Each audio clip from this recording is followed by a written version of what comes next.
hate me, the women, even more than the men. My name is Matthew Kroll. And she just took a 3 million pound dump. My name is Shahir Dowd. I think I should paint them, but very, very badly. I'm Timothy Cooper. And this is the only podcast about movies, specifically the film The Christophers. No Christophers in this room right now. I'm very surprised. None.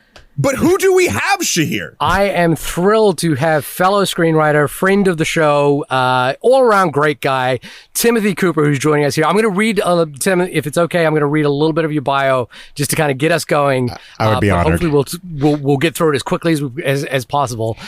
Timothy Michael Cooper is an award-winning writer and director based in Brooklyn, a former journalist, restaurant critic, and playwright. His focus is on finding life's underdogs and giving them a voice. He is the writer and director of a fantastic Tribeca Film Festival short film Lemon, which I cannot recommend highly enough, and a new film Need, which just recently premiered on Omeletto on YouTube, which you can watch right now. I believe I donated to the Kickstarter. I hope I did, because let's say you did, and I appreciate it. Yes. Yeah. What if I didn't? Yeah. And it was over $100,000. I couldn't believe it. That was so generous of you, Shahir. I was so enamored by Lemon that I was like, I'm going to take out the credit card and throw it down. How are you, buddy? I'm great. Great to see you. Great to see you, Matt, and honor to be here. A pleasure. It's been too long. It has been a while, and one of the things I think is great that we get a chance to do on this podcast is actually talk to filmmakers in specific disciplines. So we've had cinematographers, directors. I don't think we've had a screenwriter. Well, I know you're a writer-director, but like someone with as much of a focus on screenwriting as you do, as you obviously teach screenwriting, you run a screenwriting group, you are a feature film published screenwriter as well. I'm really curious, like what have you been writing recently? What have you been working on? Yeah, thanks for asking. Well, I have been writing in anything that will take me, but because it's a tough business out there, but thankfully I've had some really great opportunities lately. We just premiered my latest short that I wrote and my awesome friend Tess Paris directed, called Rock Paper Destiny, and that was a short film we just premiered at Cleveland International Film Festival, and that's going to a bunch more great festivals shortly, and that's a family sports comedy. So yeah, I write lots of comedy. I just finished the writer's room for the Writers Guild Awards, which I've done for many years, writing for just incredible people from The Daily Show and Saturday Night Live and Stephen Colbert and all that. And so that's really awesome to write for all those luminaries in front of a room of people that I really admire, which is all these amazing screenwriters. And then you're just hanging out with them. And it's just like, this is my dream. It's not like, they're I don't know if they'll be recognized by the world at large, but to me, those are people I really look up to. All of those amazing TV and film writers and journalists in those awards. And then I've been, interestingly enough, been being paid to write horror features lately. Wow. So that's kind of a newer direction. I've been a script consultant on many horror and other types of features, but to be writing horror is really a treat. And so, The Christophers has nothing to do with that, but I'm really, and it's horrifying. Yeah. But I mean, I genuinely think that, I normally write jokes for comedians and I write comedy movies, but it's really all kind of the same thing. You are just releasing the tension in a different way. You are screaming, you're laughing. Sometimes you're laughing and screaming. One of my favorite films of the past year was Weapons. I just adored it because you're doing all those things at once. You don't know which to do. Your body doesn't know, how to release that horror, and it's delightful. So I would love to do anything in that ballpark. And so working on some exciting projects in that new direction. This is how good that answer was. I was literally going to be like, oh, what do you think the difference is between writing all the comedy stuff you usually do and the horror? No. And you just nailed it before that. Pre-answered it for you. So I will fix that in post. No, I won't. It's going to stay exactly as it is. But no, that's awesome. Did you happen to see what the last episode that we did for this podcast, Lee Cronin's The Mummy? I have not seen that yet. I need to. Tell me why you ask. Just because we did it last, and I thought we had a very interesting conversation about the Lee Cronin's Mummy. Well, actually, in that episode, we talked about exactly the thing that you just talked about, which was that one of the defining traits of great horror and comedy, because I used a reference to a comedian stand-up, is the act of tension and release. And Hannah Gadsby, who did a stand-up special a few years ago, Nanette, I don't know if you ever saw that one. Yes. Yeah, she had this whole conversation about, the art of comedy is the ability to release tension at the exact right moment when your audience is expecting it the least, or something like that. And one of the things that really was notable about The Mummy was that it failed to build tension in most scenes, and then only went for release. And when those release came, there was just no sense of joy to it or catharsis in any way. And it was I found it really, really noticeable. But I don't, I too found it noticeable. I still had an okay time with it. Interesting. Matt doesn't need tension released. He just needs it just to be released all the time. I just need to, I don't know, maybe I was in the right mood. I was just sort of vibing with it. Again, people can go back and listen to it. But nothing Shearer said is wrong. I want to make that very, very clear. It was like, we're here. But you but you got something out of it. Yeah. I mean, now I'm actually more intrigued because I love to see how, and I think we'll talk about that with the Christophers, like how your mileage differs from critics, or I guess with The Mummy that was not a hit with critics or audiences, or maybe you guys. Right. Yeah, that's fair. I think it's funny. It's one of those movies that does I think one thing really well and a lot of things not that well. So, and I'll, maybe later if you see it, we can chat about it more. But we'll talk more after I see it. Well, briefly before we move into the Christmas, because I think maybe this will frame some of the conversation. There's an interesting thing I've been thinking a lot about as I've been writing some of my projects. What I think good writing is, because for a lot of the audience, or a lot of people who aren't involved in the film industry, screenwriting is such a different animal to novel writing, to short story, to poetry, to journalism. It often involves the same kind of output or the same intention, but it's such a different mechanical animal in so much as it requires a sparsity of language, which most writing kind of tends to be the opposite of.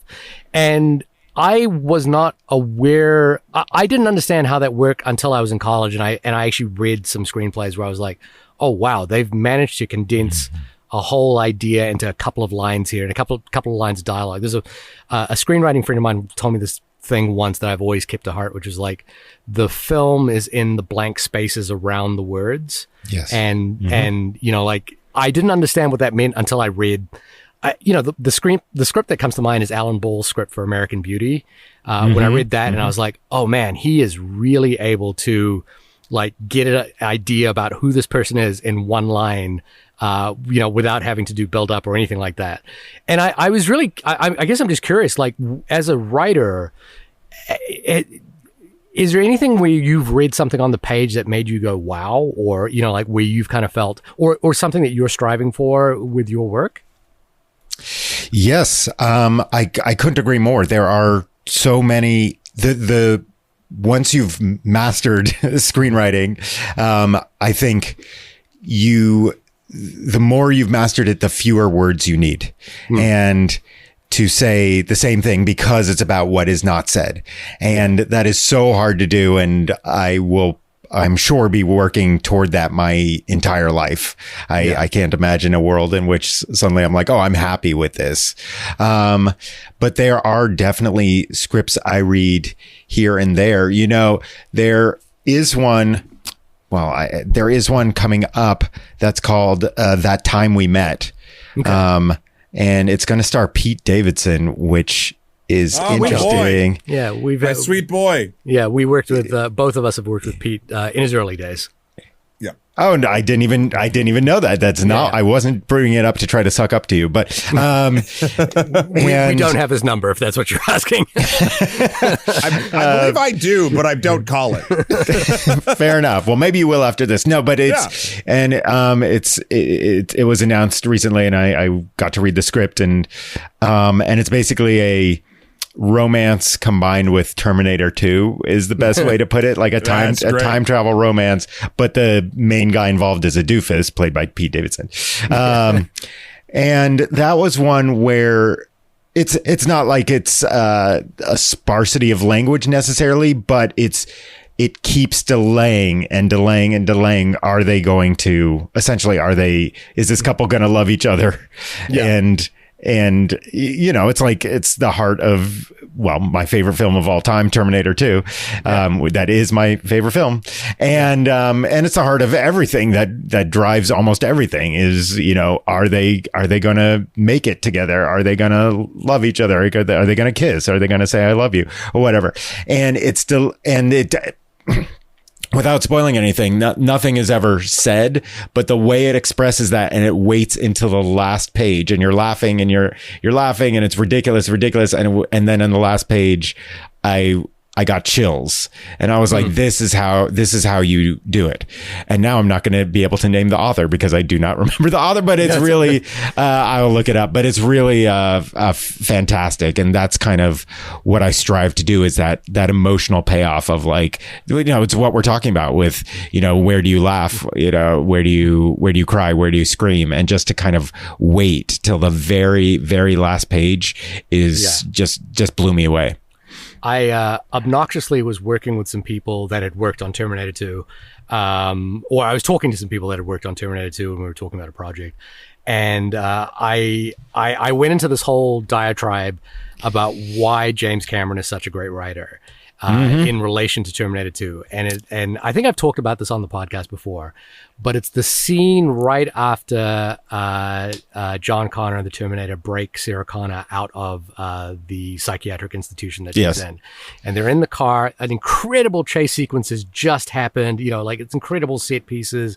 The T-1000 has just like tried to claw its way onto the back of the car. So you're learning about... Just got a piece of itself back in its boot. Yeah, you're learning about all the stuff that all the mechanics of the Terminator are like at play here. You're learning exactly how it works. So there's so much going on in terms of like James Cameron's like technological understanding. But the reason he's a great screenwriter is in that scene, and this is a sort of a great example of like the scarcity of writing or the sparsity of writing. The reason why that scene is so brilliant and why every Terminator film has failed since then is because they don't have scenes like this, is where John Connor leans over to Sarah, thinking that he's about to give her a hug. Well, she leans over to him thinking that, and so he reciprocates thinking it's going to be a hug. And then she starts checking him for bullet wounds and doesn't hug him. And the genius of that scene is that everything that John Connor has wanted up until this moment, he will not get. And and it's a silent scene, and the disappointment is written all over his face. But like just this idea that he wants a hug, she wants to check him for bullet wounds because she's angry at him for coming to rescue him. I think that's the pinnacle of like what I mean by sparsity. I love that. And I guess in a way, like the only love he eventually gets is from a robot, which he then has to murder. Exactly. I mean, so and this is all a formation of who his character is going to be in order to be the leader of the resistance. Yeah. Christian Bale. Yeah. in order to become Christian Bale and yell at the camera crew. I found out who the writer was because I feel terrible about not being able to name a writer. I actually hadn't heard of him before that time we met. His name is Mitchell Winky, which is an amazing name. And kudos to you, Mitchell Winky, for staying in my memory as writing something that was funny and moving. And that Pete Davidson is about to star in. We will hopefully we'll do that film on the podcast. We can have you back there. To talk about the screenplay.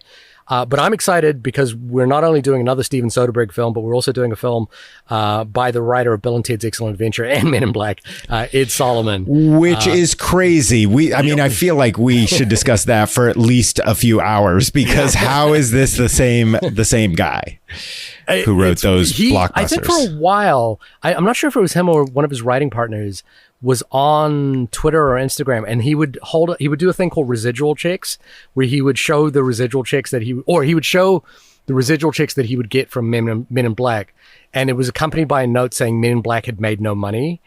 He would always show this document that who made Men in Black? Was it Universal or Disney? I'm not even sure. But who would always claim that Men in Black, after this many years and and such success at the box office and 4 sequels, had not made any profit and therefore he was not due any residuals. But we'll get into that in a moment.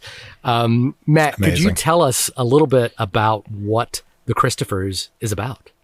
I sure can, Shahir. The Internet Movie Database says The Christophers is, quote, the children of a once famous artist hire a forger to complete some unfinished, long ago abandoned canvases so they'll have an inheritance when he dies.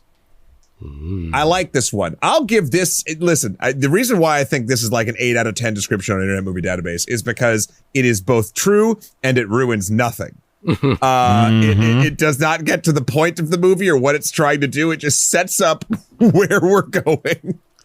Side note, I was just looking at Ed Solomon's filmography. It's crazy. And my God, Timothy and I were chatting here before you got on the call about a couple films, one of which was the Super Mario Brothers movie, which he wrote. Well, he wrote the new one? He was a writer He wrote the old one. On the old one, the one that you love. Yeah, the Nightmare Fuel one. Yeah. The 93 one. I was like, oh my God. So I'm just scrolling through this stuff. He's been in the business a long time and created so many hits, and also this. Yeah. And one of my favorite movies from sort of the post-COVID era was No Sudden Move, which also he wrote. He's gotten into sort of like a good working relationship with Steven Soderbergh. Soderbergh kind of like has his cadre of actors that he works with. Yes. And he's also kind of now going through a rotation of writers that he works with as well. Ed Solomon being one of them, for which he did a miniseries, Full Circle, plus one of my favorites from I think it was 2022, No Sudden Move. The other writer that Soderbergh has worked with often, 2 movies last year, was David Kipp, who he did Presence and Black Bag with. And David Kipp is also one of those incredible writers who wrote Mission Impossible, Jurassic Park. Yeah. And then writes these like incredible movies with Soderbergh, which again, Matt, you're probably sick of this, but I talk about Soderbergh so much. He is such a huge inspiration for me in terms of like the fact that he did, Black Bag and Presence last year, Kimmy just a few years before that, No Sudden Move. There was a and then this year has this, and I believe a documentary about Julian Lennon or one of the Beatles perhaps coming out. I might be mistaken about that. He got into a little bit of a hot water recently because he mentioned that he was using AI and people just kind of freaked out. But yeah, John Lennon, the last interview. Yeah, that's right. Yeah. One of my favorite gags in Family Guy was where I think it's either Dean Koontz or Stephen King gets hit by a car, and as he's flying through the air, he writes another book. It kind of just feels like that's how Steven Soderbergh operates, which is that he threatened to retire like a few years ago, and since then has made something like 10 to 15 movies, and arguably one of the greatest television shows of all time, The Nick. Right. And so, I'm always in awe of what he does, and I'm excited that we get to talk about it. I've kind of given a preamble just about the man himself, but like Timothy, what did you think of the movie? Day or night, VerboCare is here 24/7 to help make every part of your stay seamless. If anything comes up, or you simply need a little guidance, support is ready whenever you reach out. From the moment you book to the moment you head home, we're here to help things run smoothly. Because a great trip starts with the right support. And hey, a good playlist doesn't hurt either. Well, without spoiling it, I thought it was a delightful and quiet and almost like contemplative drama with comedic elements that seemed, if you asked me, I would say this is nothing like most Soderbergh movies and nothing like an Ed Solomon movie at all. It just seemed so divorced from most of those projects. Although I guess it's hard to pin either of these, the director or the writer, down because they've had such a diverse body of work, especially Soderbergh. But I was expecting it to go all these other directions, like an Ocean's 11, 12, or 13. There's a little bit of a heist quality to this movie. A tiny bit, but I thought it would go more in that direction, and it stayed kind of in a quieter lane, which I didn't mind at all. I was just, every time I predicted it would go a certain direction, it did not go that direction, which is actually really nice to be surprised. That's the real heist. Was my heart. Yeah. Yes. But I really enjoyed myself. It didn't overstay its welcome. I feel like if this had been from a kind of earlier director or writer, it would have been hailed as a work of genius or something. But it was so interesting that it was from these two people who have been in the scene for decades and decades. Yeah, for them it was Tuesday. Right. Soderbergh, he probably already directed and edited and released another film since we started this podcast. That's true. I very much myself enjoyed the movie as well. I think there is I did really enjoy the quiet and contemplative sort of vibe of the entire thing. I liked that, like you mentioned, Timothy, like I felt like it was going to go one way. Then the second I realized it didn't, I could just like sort of flow with it and relax and kind of go in. Exactly. Never was I like, it's funny because like the central conceit that IMDb said the movie is about, like, was not the thing I ever cared about. Right. There's a multitude of other things that like you latch onto based on characters of both Laurie Butler, played by Michaela Cole, and Julian Sklar, played by Ian McKellen, of like their dynamic and how it changes and what's going on and why, and the history that unfolds and the way that like the structure of how the story is revealed to you is also very nice. And just the fact that the movie allows itself to, I mean, truly, and I think it has to do with the screenplay itself as well, like allows the characters to sort of just exist in the space of this house and go through all of the different beats that they want to sort of get to, makes it when they do speak, or when Julian is saying ridiculous bullshit things like just being an old offensive man. Yes. It makes all of those things feel, it's funny, more real. I feel like in a movie that didn't have the restraint of what this movie does, and an actor of if it did not have an actor of the caliber of Ian McKellen, like this could be the same thing, but just it would feel so different and wrong. Mm-hmm. And the last thing I'll say is the reason why I know this movie actually did get under my skin in a very good way is when I got home. I've done this since I was a kid. When a movie is stuck in my head, I won't often like quote it to myself or anything like that, but I'll just start like talking to the cat or doing something else, like saying something like a character in the movie would. Mm-hmm. So the entire time I was mumbling down on my breath and talking through the things and saying something ridiculous and laughing, whatever. And like, I was just like, I was doing a poor impression of Ian McKellen's Julian Sklar, like subconsciously. And to that, I was like, oh, you latched into something here with this quiet, small story about an artist turned forger who is now in the presence of the person that kind of, for a minor spoiler, knocked them out of the game for a bit. And like, I don't know, I felt far more connected to this movie than I expected I would when I walked in the theater. Shahir? Yeah, there was a sort of, look, Soderbergh's always going to get the money from me no matter what. So I was like, okay, I'm in. Whatever this is, I'm in. The artist and his muse or her muse is a sort of trope that we see a lot of movies of. And I kind of, like every artist painter movie tends to be about both the inspiration for their work, which tends to be one person, i.e. their muse or some person who comes into their life. The Frida Kahlo movie, the Francis Bacon movie. The Francis Bacon movie is superb, by the way. Love is the Devil, with Daniel Craig.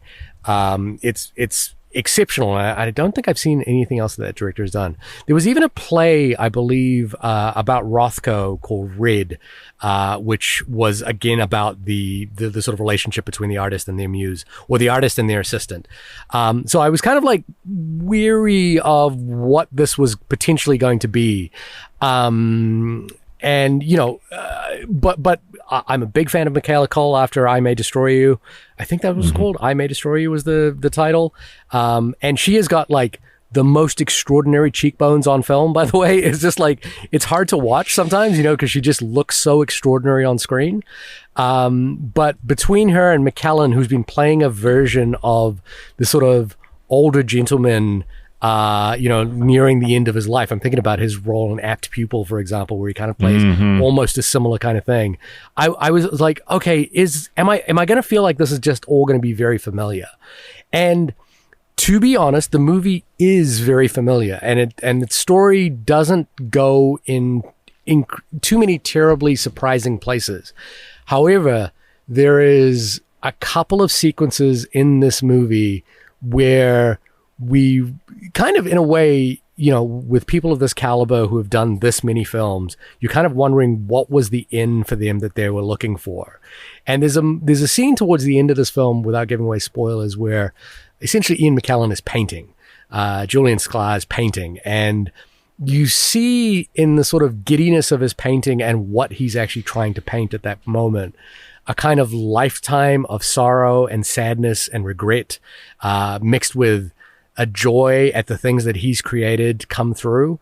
And there's a kind of alchemy to all of that, because the film is set, in ostensibly 2 or 3 rooms outside of Ian McKellen. There's only 2 other characters who we see very, very briefly throughout the film, his children.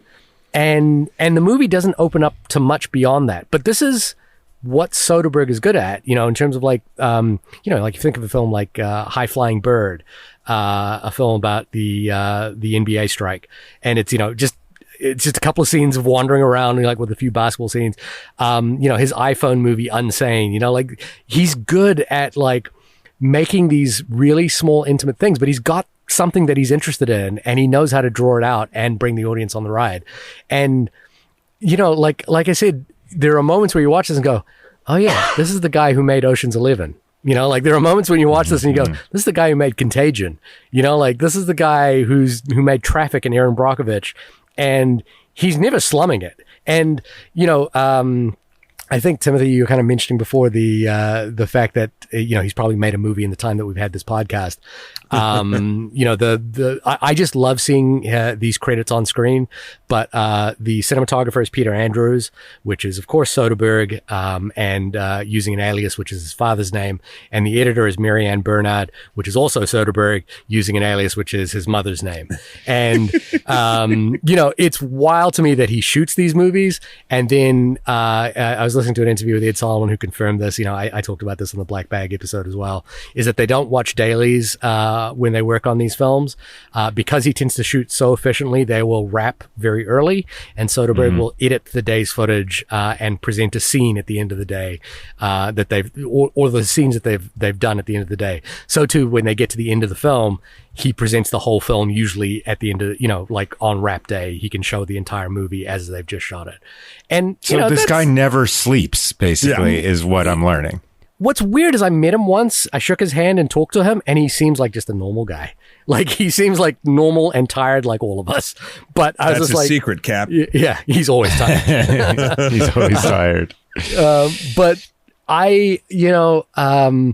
Black Bag was a film that like ended up on both our top 10 lists last year. Just a yummy movie to watch. Yeah.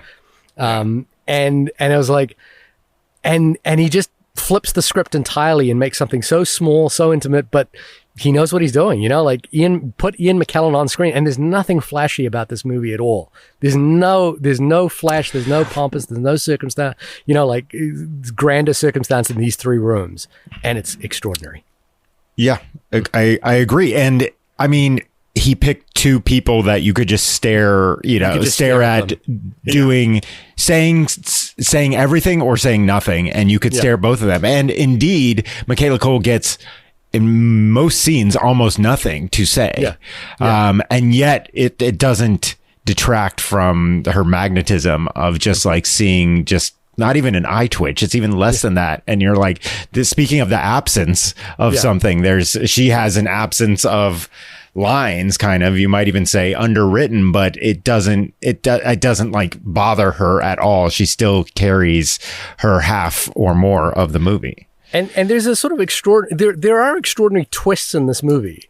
That aren't, twists on the sort of grander sense. But like, for example, the scheme is that the children want Michaela to come in and to copy these original paintings, the Christophers that he has hidden that he has in his third floor loft that would be worth millions.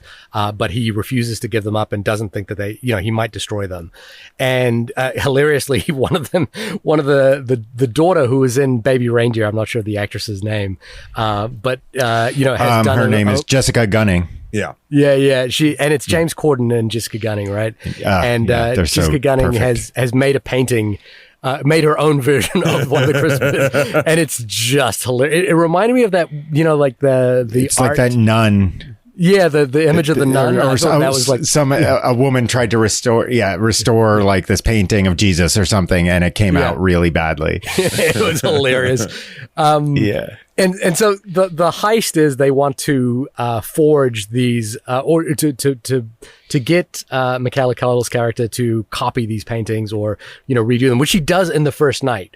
But the twist is at some point that her and Ian McKellen kind of like reveal she reveals what the plan is immediately to Ian McKellen, and then the rest of the film will be, how will they outsmart the kids at this point? And it's like this beautiful tit for tat that keeps going on. Again, there's like a heist quality to that as well that I kind of really loved. And it's like, it's, I think for young filmmakers or, filmmakers who are still starting as well, it's such a great inspiration that like drama can be in just a grotty loft, like a grotty apartment.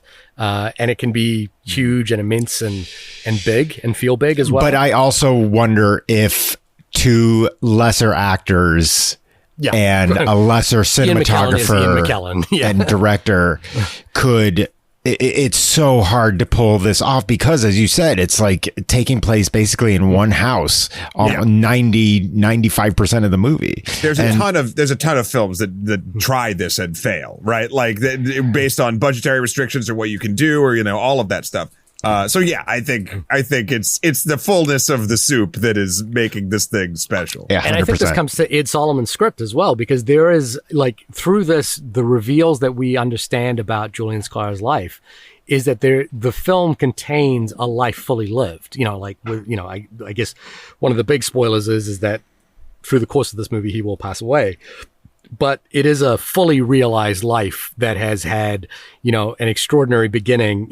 We get a sense of who he was from the age of 6 through the age of 85, which is what he is at the end of the movie, in full detail and like a real sense of like the highs and lows of what his life has been through not a terrible amount of exposition, but just through how he's interacted with other people. And how he despises his children, who indeed, I mean, they suck. The gift shop all they want, right? All they want is his money, and he barely wants them in his house. He barely speaks to them. And then he was on this show, also, right? This art fight. Yeah. Where, if we're spoiling things, he also devastated Michaela Coel's character, Laurie, when she was younger, but he didn't even remember, and told her, and it was just like any kind of The Voice or, American Idol or a cooking show where they're like, this is, or Gordon Ramsay's like, this is trash. Yeah. But he gets all these laughs out of it, and that devastated her. And I just thought, just kind of going back and showing that where it's blurred, but you can kind of see her in the background, like her face falling as her idol rips apart her paintings. I just thought that was it's also one of the last thing he does in the movie is the same thing to somebody else. Like his last walk-off scene is where he's trashing somebody else's painting. Yeah. Oh, you're right. One of her roommates. Yep. Yeah. Right. He says, this is like, who did this? And one of the roommates is hopefully is like, that's mine. And he's like, well, it's absolute trash or something like that. Yeah. I also like the mechanic of it too. Like, I know that we sort of reveal, I mean, it's kind of hinted that there's definitely some sort of history. And after he starts talking about like being on these different shows, I was like, oh, she was definitely a contestant on this show. And like, you sort of figure it out. But what I really liked about it was sort of the I guess you'll call it like the mini heist mechanics or the mini learning mechanics of like, after he hires Laurie as the assistant that becomes highly recommended from his children, he's suspicious of his children. So he, a very old man, uses the internet very, like, not like doing a ton of sleuthing, but just like looks up her name. Yeah. And then sees that she wrote a thing and his name is in the title of that thing. And he did like, I really liked like the power dynamic of these two characters was constantly shifting. Yes. And I think it comes it's a really, I think, interesting thing to write and interesting thing to see people act of.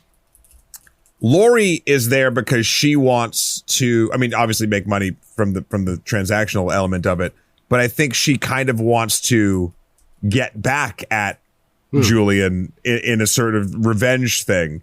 And then then Julian learns that she is who she essentially is, and like she doesn't like him but he hasn't even really bothered to ask why that is, because he's so used to people not liking him. And in a sense, I think he sees like there's the tension of like, well, obviously he doesn't like being called all that shit or whatever, but like seems like this person was able to hold up a mirror to him and no one really does that. So, okay, I don't like it, but now I respect it. And you're still my employee. Here's what we're going to do. And then like what they do changes based on who kind of has the power dynamic when.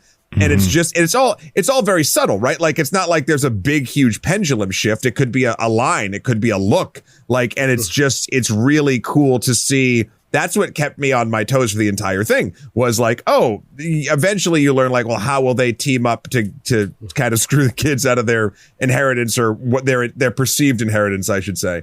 And all the way up to the last minute where you find out how she kind of screwed everyone except the public out of those paintings. And the way that she maneuvers the like sort of her ending piece in the gallery that we'll talk about, I'm sure, at the end is a very interesting sort of like, it's a good callback. It utilizes, this is a movie that uses every piece of the animal.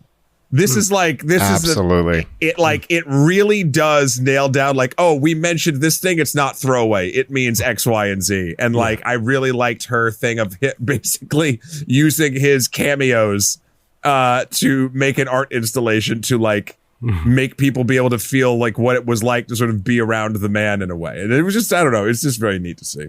I think with Soderbergh, I don't think the film, I mean, every film is autobiographical in some way. And I don't obviously think that, this film is specifically autobiographical, but I know he and Solomon kind of got together and kind of tossed around this idea because Soderbergh wanted to do something small. And, so it was sort of born out of like just this need or this want to do something intimate like this. But, and I think I've mentioned this in every Soderbergh episode now, it's like he talks about the three most important films that he made, with the three films that came after Sex, Lies, and Videotape, which were Kafka, The Underneath, and King of the Hill. Three films which were absolutely trashed and nobody saw. And by the way, they're very good. The Underneath is really, really good.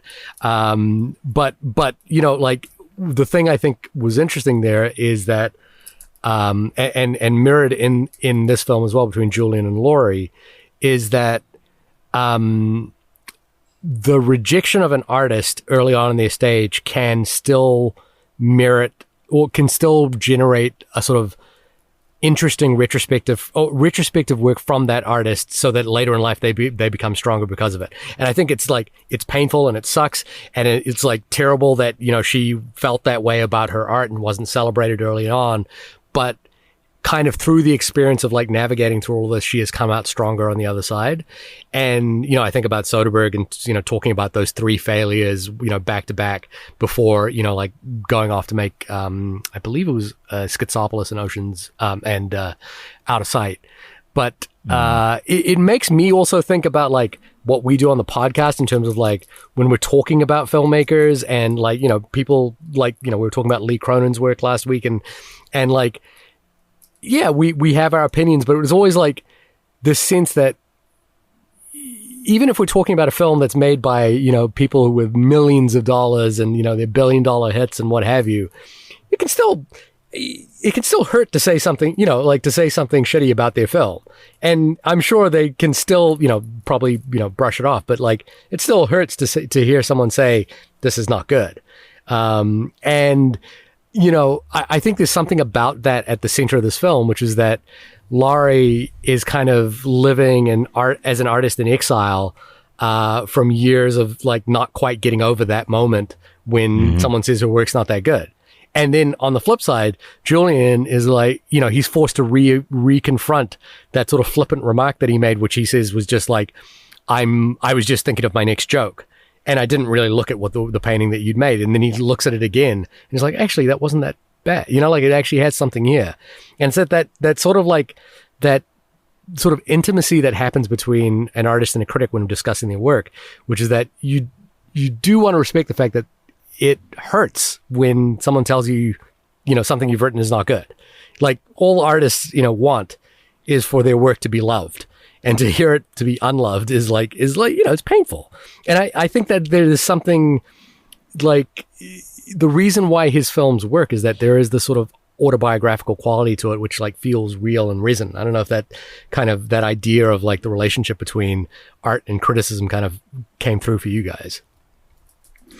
Yeah, that's a really great point. I hadn't even quite thought about it like as autobiographical, like you're saying, but it's also interesting because I'm sure, you know, Julian Sklar, the Ian McKellen character, would say like they didn't really get to this, but it's like, why did you listen to me? I guess you just didn't have the confidence in yourself as an artist in the first place. Yeah.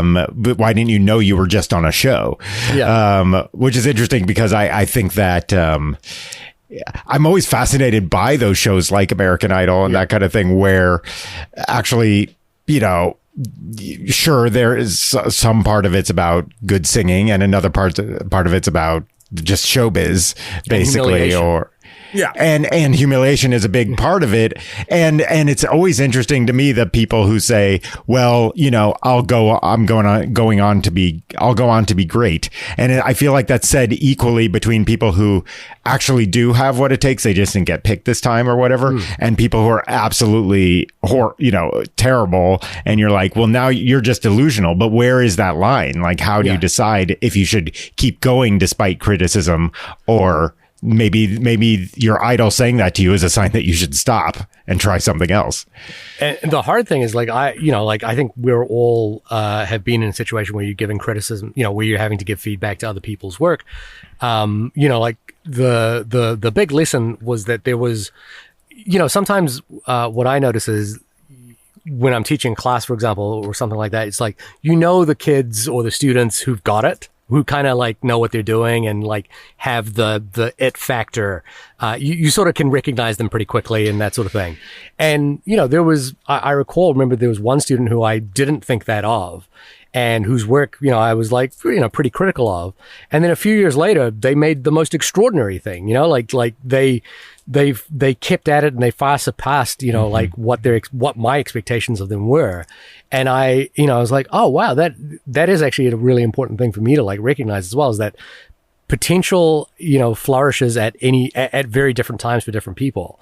And just because someone, is like receiving, what is it? Gordon Ramsay's, shit sandwich. Is that what he's called? Like when he puts the pieces of bread, an idiot sandwich. Just because someone's an idiot sandwich right now doesn't mean they won't make filet mignon the next day or 10 years down the line or something like that, I mean, it's almost impossible. It's not impossible to predict, but you're predicting based on percentages, like anything. You're like, the chances are, because of what we've seen, you're not going to go on to be the next Soderbergh, but occasionally that's not the case. And that's what Soderbergh talks about those three films as being that, like for him, he didn't think that those films actually worked. And they, like he felt his career was entirely going in one direction until it flipped, and we're talking about sort of what he describes as like 5 to 6, maybe 7 years in exile, as he called it, making those movies. Director jail? Yeah. Right, where he only directed like 40 films instead of his usual 75. He took a backseat to the others. No, there's an interesting, how do I put it? There's an interesting element to the concept of what you do with negative criticism.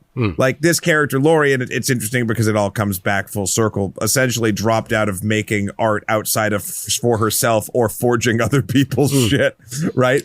Right, and she works at a food cart, or she owns a food truck or works at one at the beginning. Yeah, so like I maybe we could all sort of relate to this. I feel like I'll speak for myself, then I'll sort of see how everyone else sort of feels.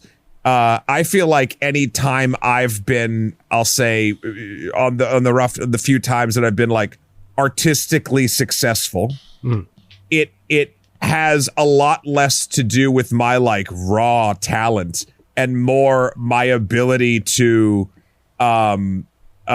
be present, take constructive criticism, and be able to take the unconstructive criticism or be able to withstand it. Like it's at the end of the day, making anything like a film or a book or a music, anything, it's an endurance test. Like, yes, skill plays into it, but like, I feel like oftentimes it's how you can maneuver around both good and, I mean, I wouldn't even say like people praising you. I'm saying like hurtful criticism, constructive criticism, and sometimes when both of those are the same thing. And I think that this movie does a really, really good job of, again, in a lot less words than you'd think you'd need, getting that feeling across for Laurie while she's getting verbally steamrolled by Julian. Like you get the vibe of it instantly. Like, I don't know. It nails a very human element of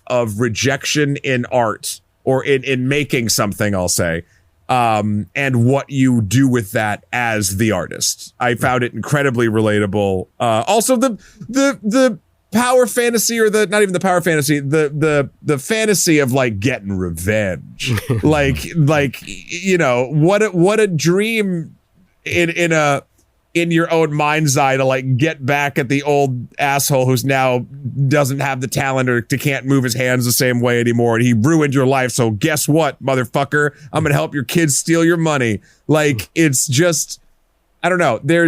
And the movie undulates between that sort of like power fantasy or the revenge fantasy, I should say, into like coming to terms with the why of what happened. And then getting to take us on a little ride that's akin to a small like mental heist. I don't know. It does. This movie does a lot with a little, and it's refreshing to see. Although again, Soderbergh kind of does this all the time, but like he must be really great at it, because I always see it and I love it, and then I forget that he does it, and then I see his next thing and I'm like, oh wow. Yeah, there's a quality to his work that is like, it's also, I think, Timothy, you kind of mentioned this as well. It's like he seems like a chameleon in terms of like the movies all entirely feel different from one another, and it doesn't feel like he's playing the same hits ever, like in any situation. Logan Lucky is nothing like Ocean's 11, yet it is kind of built on the DNA of Ocean's 11.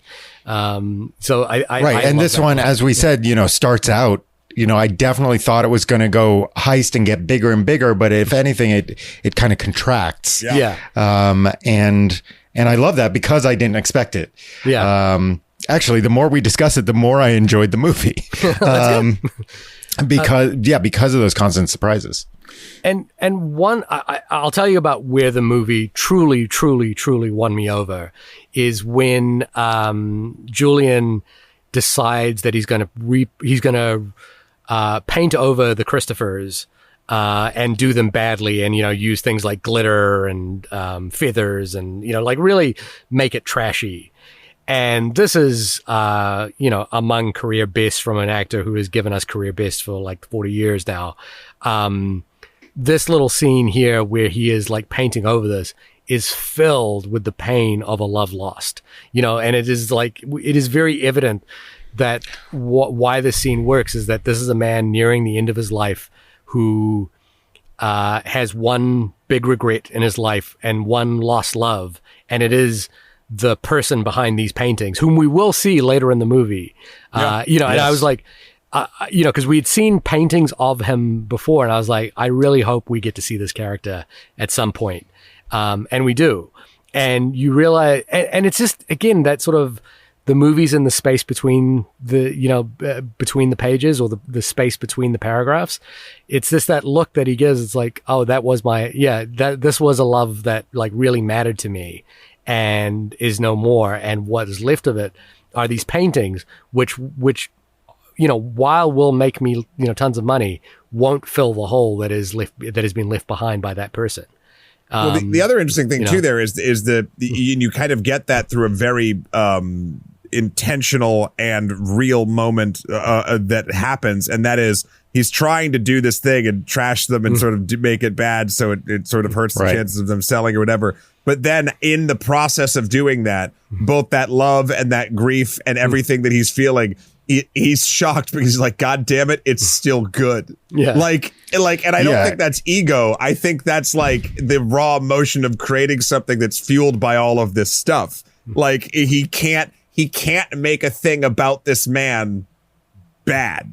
Like he's physically incapable. Yeah, and his talent or artistic vision, like instincts, are such that he's incapable of actually making something bad or letting it get out of his studio until it is some sort of powerful artistic statement. Yeah. And the beautiful thing here is that Laurie is the person, gets to come to fruition here by being the person who has already proven that she can be. She understands his artworks. She understands his the tone of his brush strokes, as he's feeling them, as she describes in that sort of incredible monologue where she's like talking about each of the Christopher's paintings and why each of them are different. But she forms it into something new as well. She stitches it together, reforms the paintings and then gives them to Christopher, which was his middle name, by the way. And she is the person that can then create other art. And in that space as well, he is also, she gives him the opportunity to remember what he loved about painting to begin with, which was Boy on a Cloud, the original painting that he'd made when he was 6 years old, which when you see it, you're just like, 6 years old? I don't know. I'm not entirely sure about this, but then it's beautifully put back together again when you see the last beautifully half finished portrait that she hands him at the end, he gives her at the end, which either she can leave uncompleted, or she can continue on if she wants to. And that's like a beautiful place to leave the movie in as well. It's like, Matt, I think you said it best. It's like Soderbergh has also said this thing, which is like, he was like, I just need movies to be 90 minutes or more, like very, very tight. Now he's made 3-hour movies. But he's like, this movie's 100 minutes and there's no fat on it. No. It's just like, it's just every part is being used and consumed beautifully.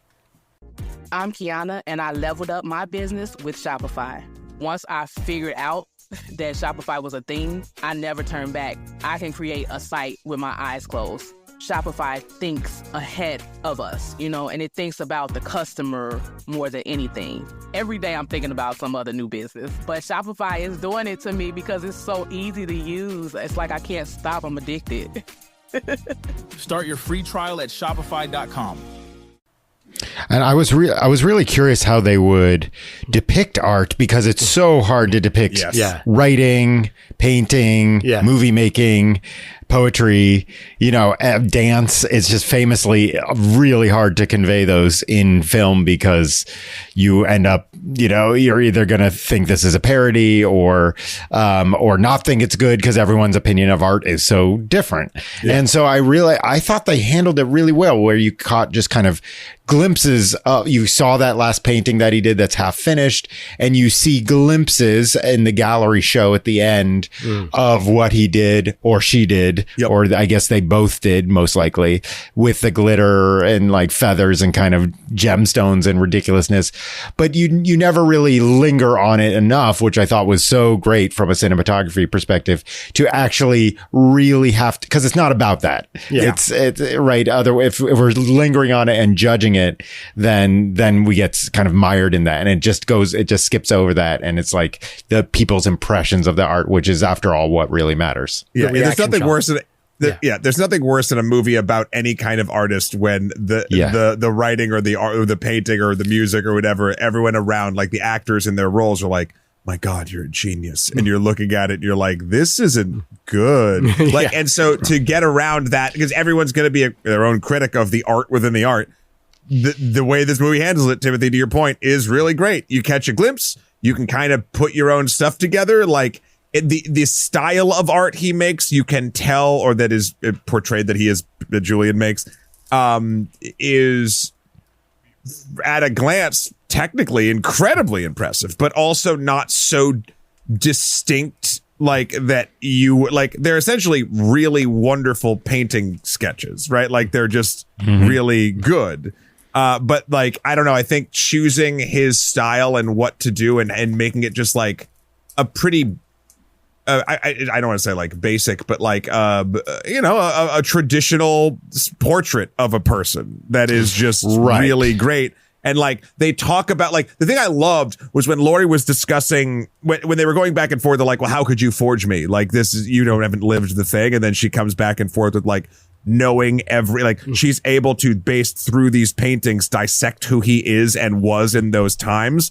And what was great about that, and actually we'll circle back to the writing of it all, is we don't need to see those paintings. Yeah. The script knows it's stronger for a person who has studied, for a character who has studied these paintings, to be able to deconstruct this man by describing his process verbally and what she saw in these paintings and why what worked when.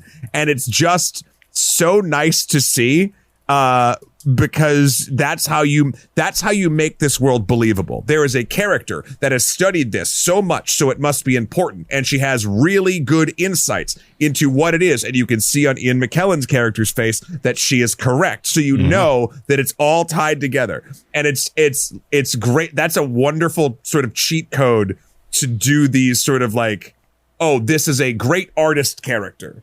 Don't show the great artist character's art or linger on it, because chances are it's not going to pay off.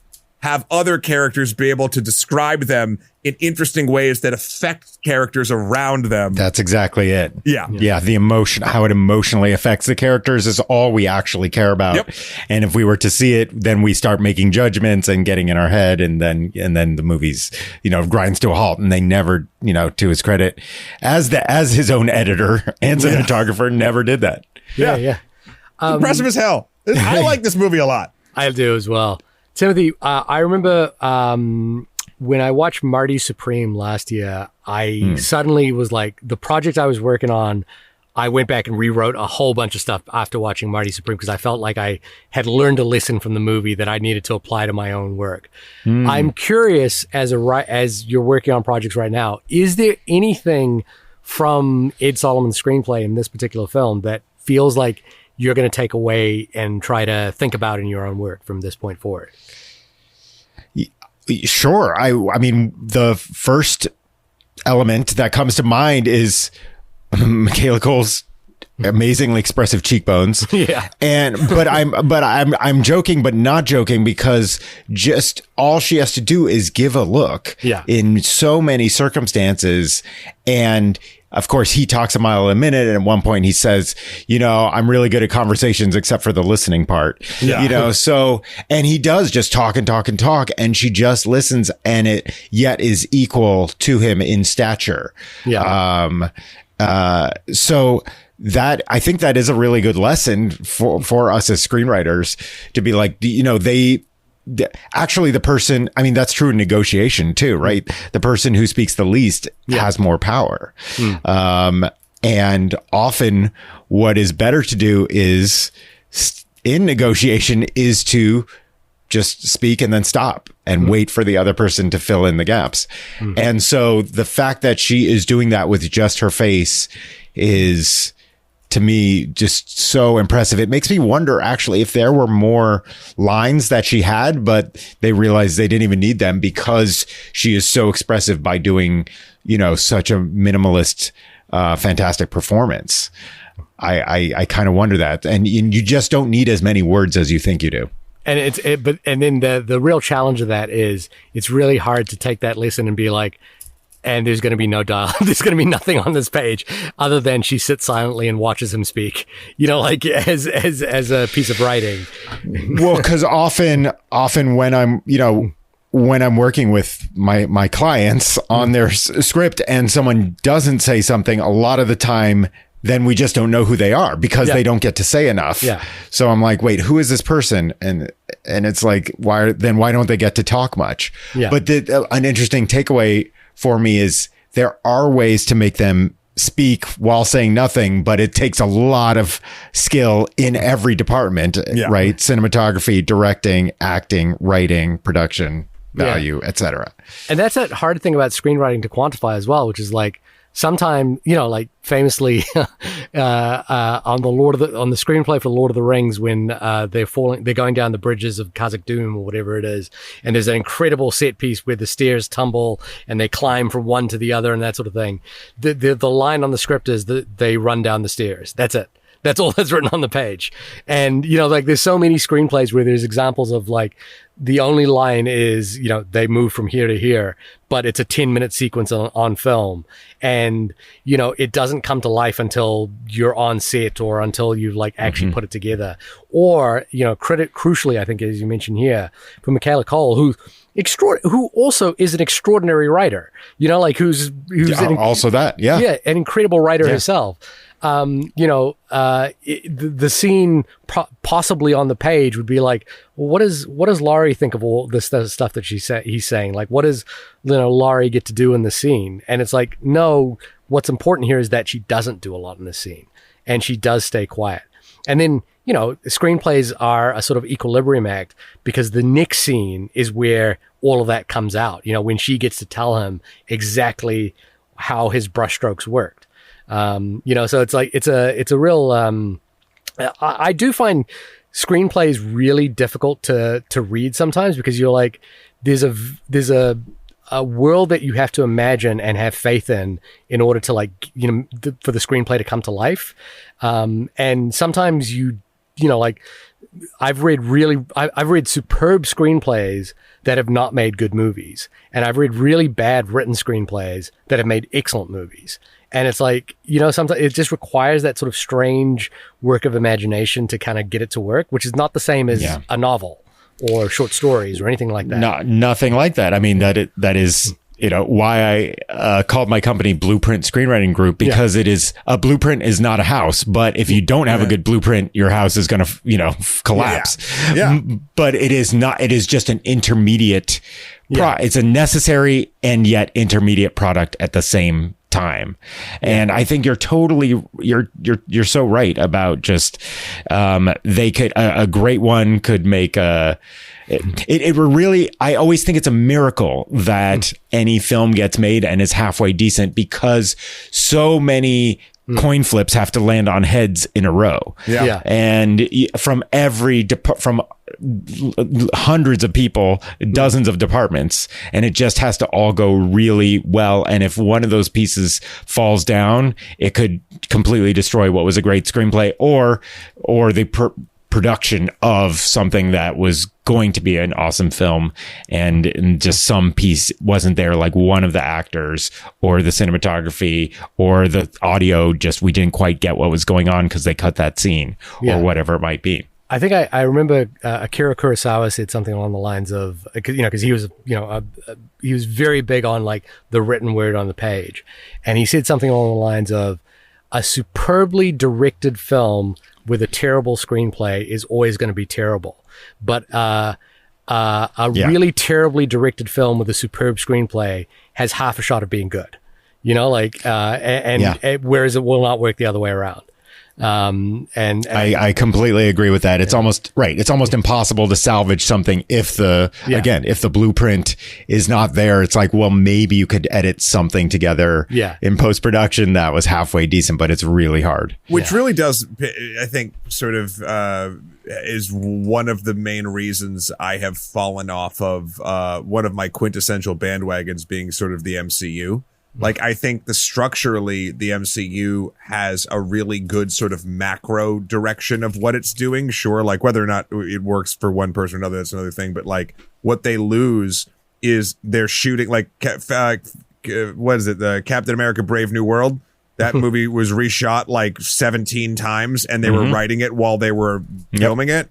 And like, not in the cute, like, oh, we're going to add a line here. Like, they're reworking plot points because the machine has to move in 19 other directions. So they can't stop to like actually have a they're making the blueprint while the house is halfway built. And you're like, oh, it can happen. It can, but it's you're doing it on hard mode. You're doing it on New Game Plus. It's not for, and like, look, they've pulled it off, but I would argue the more that they've leaned into that specific thing, honestly, some of which no one's fault, starting in COVID times, when schedules get knocked and they have to do a bunch of things, like it becomes very apparent that like, oh, if there was more time, if you did take the time to make the blueprint and make sure it's going to be solid before you did this, and that could not be affected by 19 other things, this would be a stronger product or a stronger story. Again, we were talking, Shea, before you jumped on the call about like, we didn't quite know that this, Timothy and I didn't quite know like this movie was even around or coming out really. And it just sort of goes to show like how art like this can also be not like, especially now, like this movie, I feel like would have a decent marketing budget in the late 90s. And you'd hear about it. Yeah. And now you don't. Yeah. It would have been a hit at, Sundance or Toronto or something, and then it would have been gotten an Oscar nomination for Ian McKellen or something like that. I mean, I guess it still could, but I didn't even know this was coming out. I still have not seen a single ad for it, and I am really glad that someone told me. It was really word of mouth. That is how I found out about it. Yeah. Well, anything else, gentlemen, or do we close this chapter on the Christophers? We finish the painting, so to speak? We leave it. We leave it undone. We leave it half finished. All for of our the listeners. things. I think we were going to talk. We had teased I guess we kind of talked about it. The final artwork, which is a callback to her first painting, right? His first painting. Oh, to his first painting as a child. And that's right. And it's like boy under a cloud, boy in a cloud, boy, something like that. But it's a collection of all his cameos, basically. You're right. Sorry. Yeah. And he's now man on a cloud. Yeah. It was like man in, on, at, of a cloud. One of those. Some preposition. And that was really interesting because I feel like he came off. The whole point of seeing him doing the cameos is it's interesting because he's kind of always, I don't want to say sold out because who knows what that means, but he's always kind of been a very commercial while saying he abhors commerciality and like he refuses to paint these paintings even though it would make $1 billion. And yet at the same time he is doing cameos, and he did do Art Fight. And so it all kind of comes back to that. And the final art piece is a bunch of small screens collected playing all his cameos at once, in which he kind of is a cantankerous old man is the bottom line. When perhaps the most unrealistic thing about the film is the celebrity painter. Like how many celebrity painters? I was thinking about that too. Yeah. There's this huge exhibition for him. Yeah. And it's like, there just aren't that many modern artists who would get a retrospective like that. There are a few, but a celebrity painter is just fascinating. A celebrity painter to me. who was on a TV show who does cameos. Yes, a hit TV show. And he said people pay, I don't even remember what it was. It was like $250 for each cameo. He says 250 quid or something. I'm like, whoa, wait, he's that big a celebrity? That is, I'm trying to think of an artist right now other than maybe a singer or maybe like Lin-Manuel Miranda or something who would get that for a cameo. There are more celebrity chefs than there are celebrity painters, absolutely. Right? Yeah. I think 100%. too, it might be a specific, I know nothing about the world of modern painting. Like there might be people in these echelons that we're just not familiar with. Like maybe a lot of people might not be familiar with Edward Hopper if they're not into film. Maybe. Yeah. I have no idea, but yeah, it is kind of funny where like for the general human about in the world, it does seem kind of silly the level of celebrity that this man has. But like I kind of equated it to like Picasso sort of like level of notoriety just now. I don't know, but anyway, I think it is possible that there are. But yeah, I think having your own TV show, which is like Antiques Roadshow type of thing, but he drives an entire. I would love to live in that world, where a painter has the same. That's exactly what it was, and I kind of enjoyed living in that world. Even if it's fantasy, I had no problem with it. Yeah, agreed. Well, this has been the only podcast about the film The Christophers. Timothy, thank you so much for coming on and discussing all things. I feel like we covered a lot of artistic ground. I do too. I came out more in favor of this movie than I was an hour or so ago, which I didn't dislike it before, but now I'm like that. When I think Shahir, when you said like there was no fat on it, I was like, that is absolutely true. And that is what we're going for as screenwriters, as filmmakers, is to tell a story of an entire life, generally speaking, or the climax of a life, in like a heist movie or whatever it might be, in 90 minutes. And the fact that this pulled that off, and left no stone unturned is really, I really enjoyed this one. Well, when people want to learn more about the methodologies and machinations of your own life, Timothy, where can folks find you? Well, thank you for asking, Matt. They can find me at blueprintscreenwritinggroup.com. And you can also see my one of my most recent films, Need, as in bread, KNEAD, on Omeletto on YouTube. So, and that is 11 minutes, and I think that also hopefully has very little fat on it, which you really have to at 11 minutes. Except for the carbs, maybe. So there's some carbs. It is about baking, and it is about baking and aliens. So that's my teaser for that. Nice, excellent. Shahir, when you are not locked up in your 3-story flat, hiding all of your secret podcasts that you're never going to release because they'd make you too much money, where can folks find you? You can find me making poor financial decisions at my website, suvanova.com. That's SUVANOVA. I will shout out, I actually have a film on Omeletto as well. I got an email about it from Omeletto like a couple of weeks ago. I don't know how it's happened, but they have one of my films and they re-release it every now and again. And I was like, I woke up to an email saying that the film had been re-released on Omeletto last week. But you can see one of my films, La Loteria, on Omeletto as well, and Timothy's film Need on there as well. We did a film film a few weeks ago, which you and I texted about the drama, and the first film I thought about was your short film Lemon. I kid you not about that. I was like literally thinking about your film, and I was like, I wonder if the drama is going to be as good as Lemon. It couldn't possibly be. So I would highly recommend looking out for Timothy's film Lemon. Check out Lemon as well. Drop me a line, and you can. I will send you a link because it is in the vein of the drama. No, right now it is not. It was with United Airlines. It was with a few other awesome play. It was on Amazon Prime, but I think now you have to, until our next stage with it, whatever that is, you will have to email me. All right, Matt, when you are forging all the great works of art from Picasso through to Rothko and Edward Hopper, where can people find you online? You can find me at my Pinterest. I don't know, over or my websites, Extra History and Extra Credits over on the YouTube machines. By the time this comes out, I believe I believe our first episode in our Caterina Sforza series, which is the Tigress of Forli, some really good and interesting Italian history of basically one woman versus France.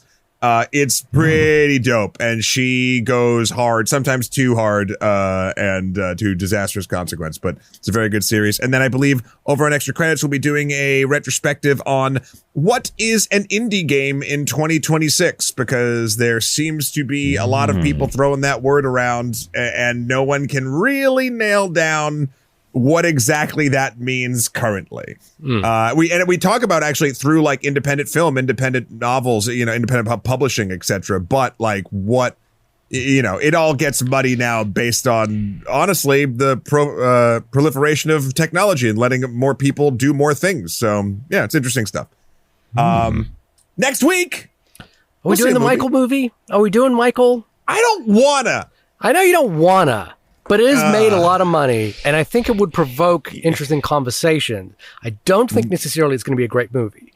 That is one where they speaking of writing it as you're writing the blueprint as you're doing it, as I'm sure you know, spoiler, they famously shot the whole thing and then had to rewrite and reshoot and re-edit something like 30 or more % of it because of various legal reasons. There's that, and then I think Timothy, you went to a screening over Your Dead Body recently as well. Yes. And, is it worth the conversation? Is it worth us? I think it is. Yeah. I think it is. I really it's I love Jorma Taccone. I think he's great. I think he's awesome. And I love all his movies, and it is in the vein, speaking of weapons, it's in the vein of that because it is, it's more comedic, but it is also super bloody. So get ready for that. All right. Well, I think we'll do one of those two maybe next week, but the following week, Shahir, you know what time it is. Don't pretend like you don't. Dun, dun, dun, dun, dun, dun, dun, yeah, a little Techno Syndrome, a little Mortal Kombat 2. That's what we're doing. That's what we're doing. I'm jealous of that. Yes. Oh, that's going to be a fun one. You're welcome back anytime. I have chosen hope. Even if it is a disastrous shit show, until I see it, I'm so pumped for it. So I recall thinking that the first film wasn't that good, but it sort of, the world looked good. Yeah, I just rewatched it. I think it looked good. Yeah.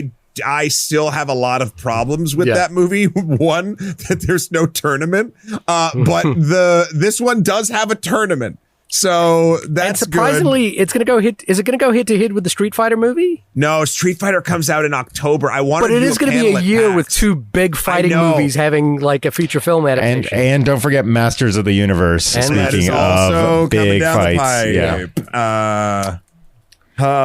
we'll see. Again, I'm hoping. I'm hoping. I think it's funny. If I had to put my money on either one being better than the other, I might go Mortal Kombat 2. We'll see. I think so. It's debatable. I know. All right, everybody. All right. Yeah. Oh, Street Fighter looks dope. Street Fighter looks interesting and like a new way to kind of do a movie like this, and that's why I'm very excited for that one. But that's so far away. Well, until then, or at least next week, we'll talk at your ear holes later. Bye, everybody. Bye. Thanks.